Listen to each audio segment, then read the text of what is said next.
magsimba dito sa Dubai, simbahang Katoliko.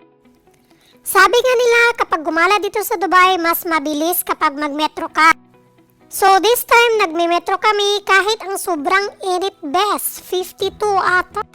Bumaba na nga ako dito at maglalakad kami papuntang simbahang Katoliko ng Dubai. Time check, 12 afternoon nga ito, bet. Napakainit, yung morning dito nagiging afternoon na.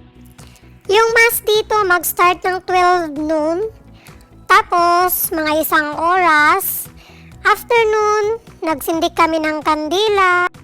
Tapos nag-wish na rin ako kasi first time ko nga dito.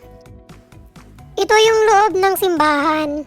Kinukuhanan ko lang siya ng video saglit kasi nakakahiyaman din. So, I'm wishing all the best. Bye! See you in my next mini vlog!